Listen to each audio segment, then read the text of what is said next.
Chapter 3. Now Jehoram the son of Ahab began to reign over Israel in Samaria in the 18th year of Jehoshaphat king of Judah, and reigned 12 years. He did that which was evil in the sight of Yahweh, but not like his father and like his mother, for he put away the pillar of Baal that his father had made.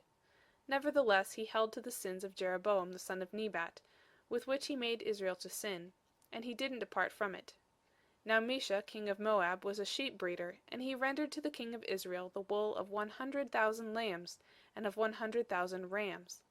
But it happened, when Ahab was dead, that the king of Moab rebelled against the king of Israel. King Jehoram went out of Samaria at that time, and mustered all Israel. He went and sent to Jehoshaphat the king of Judah, saying, The king of Moab has rebelled against me. Will you go with me against Moab to battle? He said, I will go up. I am as you are, my people as your people, my horses as your horses. He said, Which way shall we go up? He answered, The way of the wilderness of Edom. So the king of Israel went, and the king of Judah, and the king of Edom, and they made a circuit of 7 days' journey. There was no water for the army, nor for the animals that followed them. The king of Israel said, Alas, for Yahweh has called these 3 kings together to deliver them into the hand of Moab. But Jehoshaphat said, Isn't there here a prophet of Yahweh, that we may inquire of Yahweh by him? One of the king of Israel's servants answered, Elisha the son of Shaphat is here, who poured water on the hands of Elijah. Jehoshaphat said, The word of Yahweh is with him. So the king of Israel and Jehoshaphat and the king of Edom went down to him. Elisha said to the king of Israel, What have I to do with you? Go to the prophets of your father and to the prophets of your mother.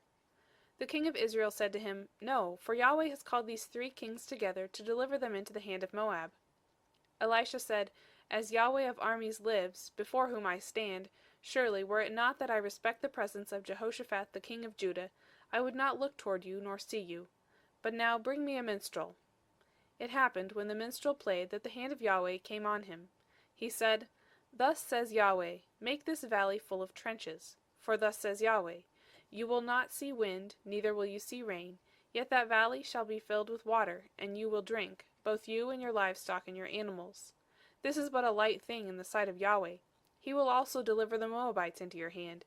You shall strike every fortified city, and every choice city, and shall fell every good tree, and stop all springs of water, and mar every good piece of land with stones. It happened in the morning, about the time of offering the offering, that behold, water came by the way of Edom, and the country was filled with water. Now when all the Moabites heard that the kings had come up to fight against them, they gathered themselves together, all who were able to put on armor, and upward, and stood on the border. They rose up early in the morning, and the sun shone on the water, and the Moabites saw the water over against them as red as blood. They said, This is blood. The kings are surely destroyed, and they have struck each other. Now therefore, Moab, to the spoil! When they came to the camp of Israel, the Israelites rose up and struck the Moabites, so that they fled before them, and they went forward into the land, smiting the Moabites. They beat down the cities, and on every piece of good land they cast every man his stone, and filled it.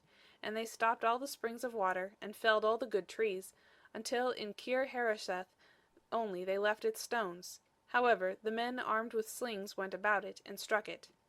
When the king of Moab saw that the battle was too severe for him, he took with him 700 men who drew sword, to break through to the king of Edom, but they could not.